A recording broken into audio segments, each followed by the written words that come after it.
The sun sat high in the sky, burning down on the cobblestones of the town square, making the stones glint like shattered glass. The square, usually a place for merchants, carts and children's laughter, had transformed into an arena of cruelty. In the center, a young woman struggled against the rough ropes that bound her hands and ankles. Her dress, once a soft cream color, was now streaked with mud and sweat, clinging to her as she was dragged mercilessly by the townspeople. Every step tore her shoes, scraped her skin, and reminded her of just how powerless she was. The villagers circled around her like vultures, faces twisted with malice, fueled by superstition and old grudges. "She can't bear children," someone screamed. "A curse on our town." Another shouted. The words bounced through the square, mingling with the clatter of wooden shoes and the harsh cries of those who took perverse delight in her suffering. Even the children, who often played freely in the streets, had been pulled back by their mothers, their wide eyes reflecting fear and curiosity in equal measure. The girl's chest heaved with desperate breaths, her voice breaking as she screamed for mercy, for someone, anyone, to intervene. But mercy did not come. Instead, a rotten apple thudded against her side, and laughter erupted from the crowd. She twisted to shield herself, but there were too many. Every step brought a new insult, a fresh mockery. Merchants leaned out of their stalls, shaking their heads and wagging fingers, whispering that she had brought this upon herself. A baker shook his fist, calling her a shame to the village, and an old woman spat in her direction, muttering prayers that were half curses, half sorrowful laments.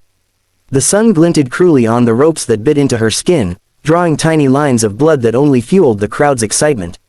Her mind raced. She remembered her mother's gentle voice, teaching her to be kind and patient, to trust in herself even when others would not. But today, in this unforgiving square, those lessons seemed fragile, like the wings of a butterfly caught in a storm. She had lived her life quietly, tending a small garden, helping neighbors when asked, and keeping her heart open despite the whispers that followed her like shadows. Yet here she was, branded as infertile, as if her worth could be measured by something so intimate, so private. The town crier, a man whose voice was as grating as a rusty hinge, raised a hand and shouted the official decree, "For the curse of barrenness, she shall be punished. Let all who see know what becomes of the unfruitful." The words seemed to echo endlessly, bouncing off the stone buildings, embedding themselves in the girl's mind. Her knees scraped against the rough cobblestones as she was forced forward, her body aching from the rough drag. Each step made her feel smaller, diminished, as though the earth itself was conspiring with the crowd to crush her. She tried to plead, tried to explain that there was nothing to curse, nothing to punish, but her words were swallowed by the laughter, the shouts, the merciless taunts. "Cursed," someone yelled. "Wasted life," another jeered. She felt a sharp sting on her arm as a small boy, pushed forward by his parents, threw a stone at her. Tears blurred her vision, mixing with sweat and grime, and she tasted the bitter tang of humiliation on her tongue. Every fiber of her being screamed to run, to escape, but the ropes held her captive, and the crowd's grip on her future felt unyielding. And yet, amidst the terror and pain, a small ember of defiance flickered within her. She refused to let them see her completely broken. She lifted her head, met the eyes of the crowd for the briefest moment, and held onto a shred of dignity. Though her body was battered, her spirit, hidden deep within, was not entirely crushed. The square seemed endless, the crowd relentless, and the sun merciless. The girl, bound and humiliated, trudged forward, her mind drifting to thoughts of escape, of someone, anyone, who might see the injustice and step in. She didn't know who would come, or if anyone would come at all. But in the pit of despair, a single thought repeated itself: she would survive this, somehow. From the jagged ridges of the mountains, he had watched the village for hours, his sharp eyes tracking every movement in the square below. The sun, blazing like a relentless furnace, glinted off the cobblestones where the girl struggled, bound and humiliated. He had heard whispers of her plight long before he saw her, tales of superstition, cruelty, and a town eager to punish the infertile. To most, she was just another victim of fear and ignorance, but to him, she was a human being in desperate need of protection. And he had never ignored injustice in his life. He adjusted the worn leather strap across his chest, feeling the reassuring weight of the hunting knife nestled at his side. His long hair, tangled by wind and sun, fell into his eyes, but he paid it no mind. The villagers' shouts drifted faintly up to him, carried by the dry mountain air, but he didn't flinch. Years living in the wild had taught him patience, observation, and timing. Now, all those skills mattered more than ever. He clenched his jaw, his muscles coiling like springs, waiting for the perfect moment to act. The girl's cries carried to him even here, and his heart tightened. Every word, every shriek of pain and humiliation, was a strike against his soul. She flailed against the ropes, her hands raw, her ankles bruised from the rough drag across the cobblestones. He could see the terror in her eyes, the humiliation, the disbelief that anyone could be so cruel. The villagers' taunts rang like nails on a coffin lid, cursed. Wasted life, she will never bear children. He felt a rage well up inside him, a cold, deliberate fury that settled like stone. These people had gone too far. Then, with the silence of a predator moving through the forest, he began his descent. The path from the mountains to the village was narrow and treacherous, jagged rocks slicing through underbrush, twisted roots threatening to trip the unwary. But he moved like a shadow, silent, careful, each step deliberate. Birds scattered at his approach, the wind seemed to bend around him, and the world below remained oblivious to the force about to enter their midst. As he approached the edge of the square, he paused behind a stack of firewood, observing. The girl had been dragged to the center now, the crowd pressing in around her, celebrating their cruelty. Her body trembled with exhaustion, but she lifted her head, glaring at her tormentors with a flicker of defiance. The mountain man's lips pressed into a thin line. That spark of courage, however fragile, was enough. He stepped forward, and the first villager noticed him. A murmur ran through the crowd. A stranger, rough and imposing, was entering the square. The mountain man's presence alone seemed to draw a shadow across the villagers' smug faces. He didn't shout or plead. He simply moved, long strides carrying him directly to the ropes that bound her. A shout went up from the villagers, "Stop him. He dares interfere." But they were too slow. With a swift, precise motion, the knife flashed in the sunlight and cut through the ropes in a single slice. The girl fell forward, free but trembling, and the mountain man's hand shot out, steadying her. She gasped, barely able to comprehend what had just happened, and then, instinctively, she grabbed his arm. "Quickly," he commanded, voice low but urgent, "follow me." Without waiting, he pulled her toward the edge of the square, where chaos erupted behind them. Villagers scrambled, some shouting, some frozen in disbelief. A few dared to step forward, but the mountain man's gaze, fierce and unyielding, stopped them. Fear began to ripple through the crowd. They were unprepared for someone who did not fear them. They ran through narrow alleys and side streets, the girl stumbling once or twice, her legs weak from exhaustion and humiliation. But he never let go. Every so often, he glanced back, ensuring the villagers had not caught up. Their shouts faded as they pressed further into the maze of streets, confusion and anger growing too late to matter. Finally, they reached the edge of the village, where the foothills rose steeply. The mountain man helped her climb the rough terrain, hands steadying her, muscles straining as they ascended. The air was cleaner here, filled with the scent of pine and earth. The chaos of the village below became a distant echo, replaced by the quiet hum of nature. At last, they reached a small plateau overlooking the town, where the wind swept through the pines.